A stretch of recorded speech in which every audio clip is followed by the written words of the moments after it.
Oi pessoal, tudo bem com vocês? Vou falar um pouquinho sobre desbridamento de feridas, que provavelmente aí, se você quiser trabalhar em âmbito hospitalar, vai ver bastante nas alas de enfermaria, clínica médica, clínica cirúrgica, seja onde for. Lembrando, o que é o desbridamento? É nada mais remoções de tecidos não viáveis, aqueles que a gente encontra muito em úlceras ou lesões por pressão, quando são necrosadas, por exemplo. Ela já tem um grau meio que avançado, detritos celulares, exudatos e todos os resíduos estranhos, tá? De forma a minimizar a infecção da ferida e promover também a cicatrização. Esse procedimento, que é o desbridamento, ele é executado geralmente, tá? Em meio hospitalar, porque ser mais de fácil controle também de infecção, por ser um ambiente limpo, e também pode ser feito em ambulatórios, tá? A gente vê muito enfermeiros agora com formações próprias para fazer esse tipo de desbridamento em clínicas também próprias, tá? Então é muito comum hoje em dia você se consultar com o enfermeiro para que ele avalie e faça também o desbridamento caso necessite, tá? E quando é em casos de gravidade moderada e até elevada, aqueles casos que realmente o nível de infecção está muito alto, precisa ter um controle também farmacológico com antibióticos, tá? Porque pode estar infeccionado. Aí sim é enviado para um hospital, que é um ambiente próprio, melhorado para isso, tá? Para poder fazer uma vigilância melhor e um acompanhamento também bom para esse paciente. Esse procedimento, ele geralmente é bastante invasivo, dependendo da situação, como é que está a ferida, né? Como é que está o grau da ferida. Pode ser que tenha que fazer um desbridamento com dispositivos como lâminas de bisturi, por exemplo, tá? E muitas vezes esses tipos de desbridamento pode ser doloroso, incomoda bastante o paciente, ele vai sentir dor, pode ser que haja sangramento, então precisa realmente estar em hospital para que seja medicado conforme a prescrição médica, também tem avaliação médica em cima, tá? E recorrer também para analgesia, principalmente, embora que nem todos esses casos necessite, nem todos os desbridamento vai ter uma complicação como essa. Primeiramente, o desbridamento é feito por uma comissão, né, comissão de curativos, onde existe profissionais capacitados, como enfermeiros capacitados em dermatologia, estomaterapeutas, por exemplo, tá? Técnicos de enfermagem também, que tenha capacitação para tratamento de curativos, mas no caso do desbridamento, quem realiza é o enfermeiro sempre, tá? Porque acima do grau 3 e grau 4 da lesão por pressão, já é o enfermeiro que faz esse tipo de curativo. E também pode ser que no momento desse desbridamento, onde quer que esteja também, dependendo onde está, o familiar, o prestador de serviço, alguém que esteja acompanhando aquele paciente, eles podem estar presentes no momento desse procedimento. A não ser que a presença desse familiar, desse acompanhante, pode ser que atrapalhe ou interfira o cuidado adequado, tá? A pedido também do paciente. Ele quer que fique, né, privado, né, somente para um profissional. A presença já do tecido necrótico, os detritos, os exudatos, eles podem então muito atrasar o processo de cicatrização, por isso que precisa retirar, desbridar, para que comece a ter uma nova cicatrização, uma fase de cicatrização melhorada, onde começa a ter circulação sanguínea ao redor da ferida e assim iniciando-se uma cicatrização eficaz. Uma vez que também, né, quando esse tecido está necrosado, que tem infecções exudato, ele prolifera aí uma colonização bacteriana, podendo ocasionar até inflamação crônica nos tecidos recém-formados, quando tem tecidos em volta que estão começando a melhorar, mas acaba atrapalhando o processo de cicatrização por causa daquele tecido que ainda está ali, né, atrapalhando, precisa ser retirado. Como é que é feito o processo de desbridamento? Na minha ilustração, eu tenho um exemplo para vocês. Primeiramente, começa-se com um tecido necrosado ou desvitalizado, aquele tecido que não é viável, tá? Geralmente é o tecido preto, um tecido amarelado. Ele tem que ser feito o quê? Primeiramente, uma hidratação em cima. Nada mais a gente fala que é o desbridamento autolítico. Então, é feito uma hidratação constante com produtos como hidrogel, alginato de cálcio, fazendo o quê? Uma umidificação do leito da ferida.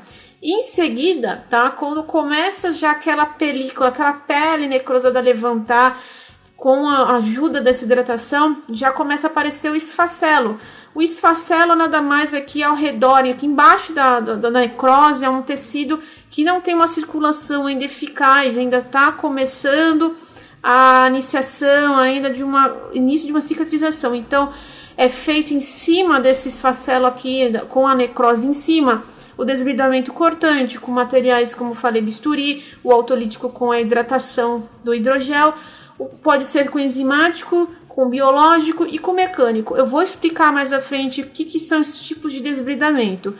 Já e por fim, quando fez todo esse processo do desbridamento, é retirada essa placa necrosada, a placa que já não tem um tecido, né, desvitalizado, ele cria-se uma granulação naquela ferida. Aquela parte amarelada aqui começa a ter circulação, ou seja, começa a ter a vida novamente, um tecido viável, onde a granulação ela começa a ser um indício de que está havendo uma cicatrização melhorada em cima daquela lesão. Ela vai fechar uma hora, já está preparada para a cicatrização.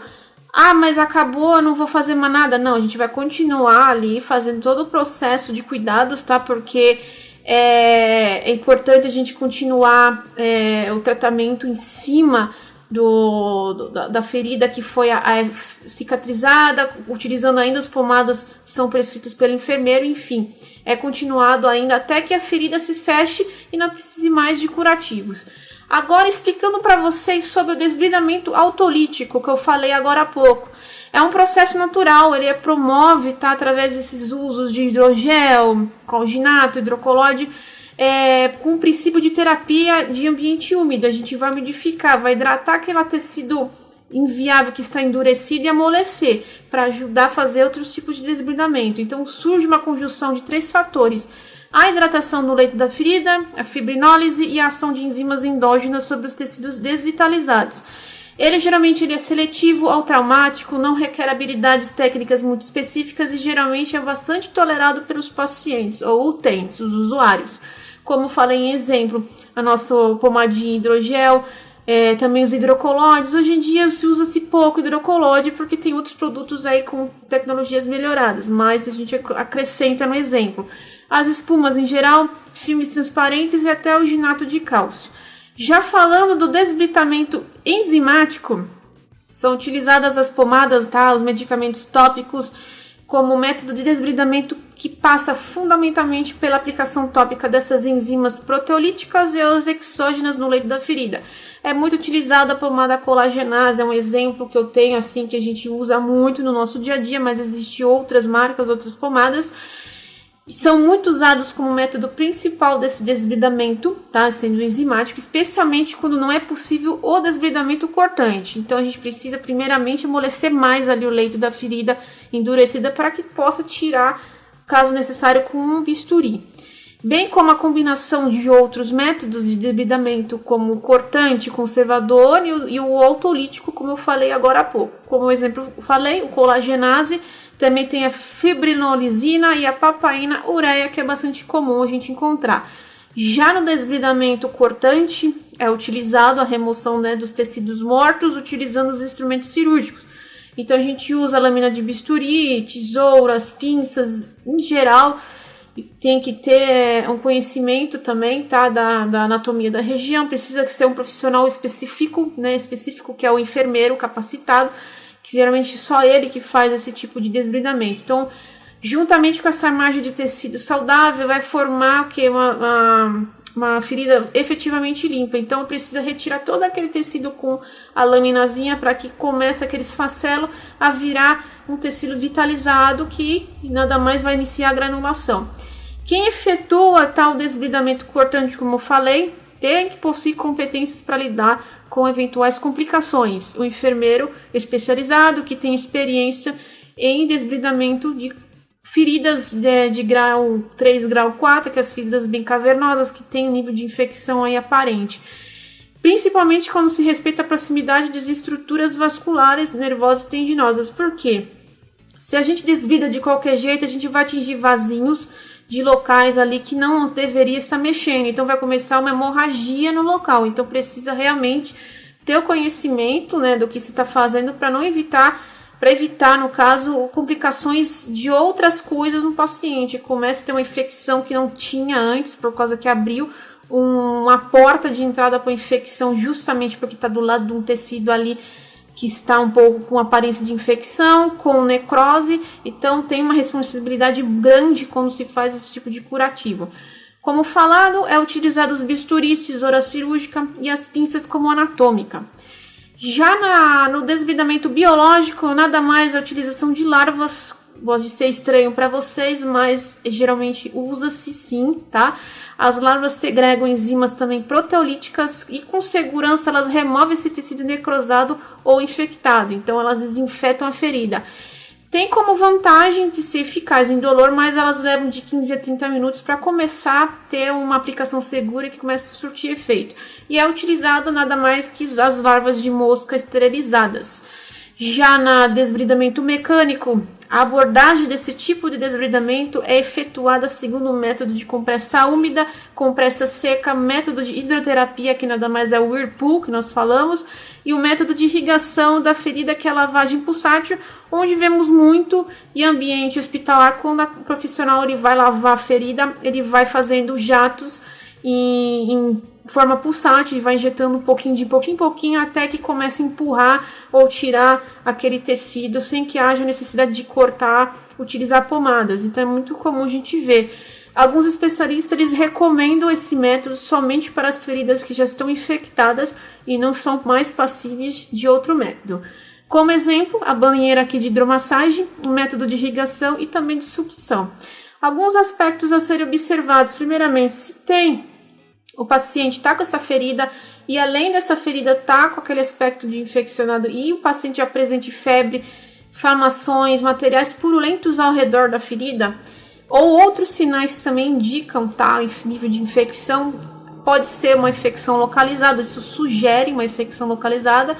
Também ele evolui aí já para uma septicemia se não cuidado, se não tratado corretamente. Então pode ser que complique mais aí e leve o paciente à morte, se não for adequadamente tratada. Por isso que a maioria dessas feridas tem que ser tratadas em ambiente hospitalar, porque tem envolvimento com medicações, com protocolo de sepse, então há um pouco de cada coisa, sendo que a parte médica e a parte de enfermagem estão juntas trabalhando para a efetivação, né, da cicatrização e diminuição da infecção daquele curativo. A gente sempre informa o médico quando tem, né, esses aspectos, esses casos, quando estão presentes nossas feridas dos pacientes internados ou quando vem de fora que vão se internar. Na aplicações dos produtos, por exemplo, a colagenase, nós sempre temos que tomar cuidado para não aplicar colagenase em volta dos tecidos vitalizados granulados, aqueles tecidos que não têm indício de necrose e desvitalização. A gente precisa proteger as barras em volta dessa lesão com produtos de creme barreira como forma de prevenção, porque o colagenase ele irrita a pele, porque ele é um desbridamento aí enzimático, então precisa tomar cuidado como se aplica, não aplicar demasiado e espalhar em lugares que não precisam da pomada. O exudato que é liberado pela ferida, ele pode ser prejudicial até pela pele lesional. A gente precisa sempre proteger com esses cremes barreira justamente com material adequado, com gás e tudo, para que o exudado não se espalhe nas feridas que não estão infectadas, para não dar mais complicações aí para o paciente. Eu tenho mais informações, mais cuidados aqui, vou deixar no meu blog, no card em cima, para vocês acessarem, para saber mais sobre o desbridamento. Se vocês tiverem dúvidas relacionadas à enfermagem, vai deixando nos comentários e nesse vídeo também, tá? Eu convido vocês a se inscreverem, ativar o sininho, que semanalmente nós estamos publicando vídeos relacionados. Eu fico com vocês por aqui, até mais, pessoal.